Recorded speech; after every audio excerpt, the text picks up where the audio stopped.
के बीच में बहती थी। गांव के लोग बहुत खुशहाल थे। सब लोग एक दूसरे से मिलजुल के रहते थे और सब एक दूसरे के सुख और दुख में शामिल होते थे।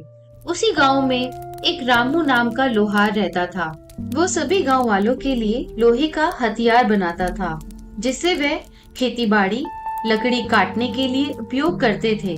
रामू का काम मेहनत का था, जिसकी वजह से वह बहुत तंदुरुस्त और हट्टा-कट्टा जवान था। वो गांव का सबसे मजबूत व्यक्ति था। उसी गांव में एक बहुत सुंदर और जवान लक्ष्मी नाम की लड़की रामू को प्यार करती थी, लेकिन लक्ष्मी के पिता को ये बात पसंद नहीं थी। वो लक्ष्मी की शादी किसी दूसरे गांव में धनवान व्यक्ति के साथ करना चाहते थे। एक दिन की बात है, रामू नदी में नहाने के लिए गया। आज बहुत गर्मी है, चलता हूँ नदी में नहा के आता हूँ, जिससे थोड़ी ठंडक मिल जाएगी।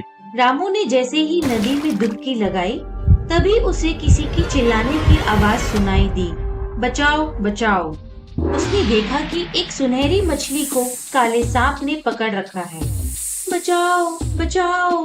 कोई बचाओ मुझे! मैं आ रहा हूँ, तुम घबराना मत सुनहरी मछली, मैं आ रहा हूँ तुम्हें बचाने। रामू नदी से बाहर निकला और अपनी कुल्हाड़ी लेकर मछली को बचाने के लिए नदी में कूद गया और उसने अपनी कुल्हाड़ी से उस सांप पर 3 से 4 बार वार किया और मछली को बचा लिया। मछली बहुत डरी हुई थी। हे सुनहरी मछली, मैंने उस काले सांप को मार दिया है। अब आप बिल्कुल सुरक्षित हैं। आप कौन हैं? आज से पहले मैंने आपके जैसा सुंदर मछली नहीं देखा और आप बोलती भी हैं। हे इंसान, आपका बहुत बहुत धन्यवाद। मैं पाताल लोक की रानी हूँ। गलती से इस नदी में आ गई और यहाँ पर मुझे इस काले सांप ने पकड़ लिया। आपने मेरी जान बचाई है। मैं आपको एक छोटा सा भेंट देना चाहती हूँ। आप मना नहीं करना। फिर सुनहरी मछली ने रामू को एक सुनहरे रंग की तलवार भेंट दी और बोली, हे इंसान, ये एक जादुई तलवार है और ये मुसीबत के समय में काम आएगी। धन्यवाद सुनहरी मछली। रामू ने तलवार हाथ में ली। यह एक बहुत सुंदर तलवार थी। उसी समय सुनहरी मछली नदी की गहराइयों में ओझल हो गई। रामू भी नदी से बाहर निकल गया और अपने घर चला गया। मन ही मन वह बहुत खुश था। एक तो उसने नेक काम किया, मछली की जान बचा के, और दूसरा उसे जादुई तलवार मिली है। कुछ दिन बीत जाते हैं। सब लोग हंसी खुशी से रहते हैं। एक दिन गांव के कुछ लोग जंगल में लकड़ी काटने गए और वापस नहीं लौटे। उसमें लक्ष्मी के पिता भी थे। शाम हो जाती है। लक्ष्मी दौड़ते दौड़ते रामू के घर जाती है। रामू, रामू, तुम कहाँ हो? बहुत जरूरी है, बाहर आओ। आ रहा हूँ लक्ष्मी, क्या हुआ? मेरे पिताजी जंगल गए थे लकड़ी काटने और अभी तक नहीं लौटे। शाम हो गई, पता नहीं क्या हुआ होगा। लक्ष्मी, तुम परेशान नहीं हो, मैं अभी जाता हूँ और सबको लेकर आता हूँ। रामू, थोड़ी देर में रात हो जाएगी। तुम अकेले जंगल में कैसे जाओगे? वहाँ बहुत खतरनाक जानवर रहते हैं। तभी गांव के कुछ और लोग भी आते हैं और कहते हैं, हम भी चलेंगे। हमारे भी लोग हैं जो वापस नहीं आए हैं। ठीक है, हम 4 लोग नदी पार करके जंगल में जाएंगे। अभी रुको, मैं घर से आया। रामू अपने कुर्ते के नीचे अपनी जादुई तलवार छुपा के रख लेता है और गांव के 4 लोग लाठी डंडा और मशाल लेकर जंगल की तरफ चल देते हैं और वो लोग नदी को पार करके जंगल की तरफ बढ़ते हैं। अंधेरा छाने लगा है और जंगल बहुत घना है।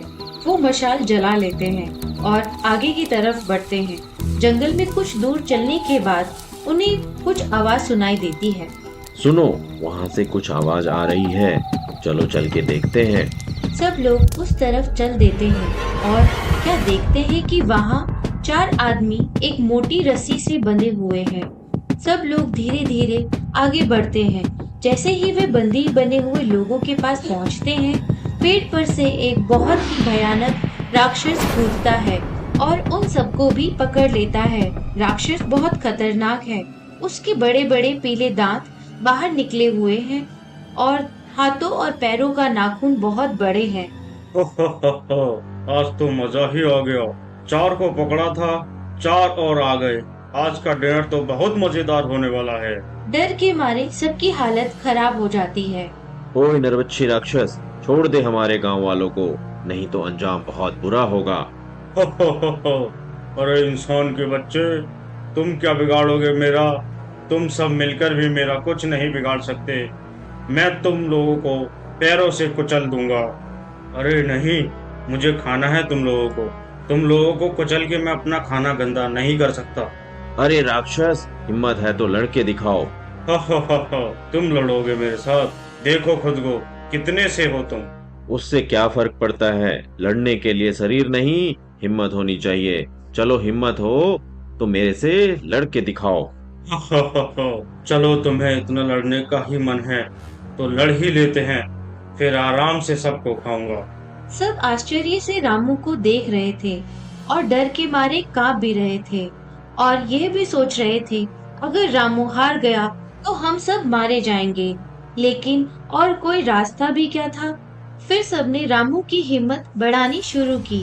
राक्षस ने रामू पर हमला किया और वो बहुत दूर झाड़ियों में जा गिरा। उसे चोट भी लगी पर उसने हिम्मत नहीं हारी। फिर उसने अपने कुर्ते के अंदर से जादुई तलवार निकाली। जैसे ही तलवार बाहर आई, पूरे जंगल में रोशनी फैल गई। ये सब देखकर सबकी आंखें फटी की फटी रह गईं और रामू ने तलवार से राक्षस पर जोर से प्रहार किया और उसका सर धड़ से अलग कर दिया। इस तरह रामू ने सबको राक्षस के चंगुल से बचा लिया और सब गांव की तरफ चल दिए। तब तक सुबह होने लगी थी। रामू सबके साथ नदी पार करके गांव में पहुंच जाता है। सबको जिंदा देख गांव वाले बहुत खुश हो जाते हैं और सब रामू की बहादुरी के किस्से सुनाने लगते हैं। वहाँ लक्ष्मी के पिता ने रामू की बहादुरी से प्रसन्न होकर लक्ष्मी की शादी रामू के साथ कर दी।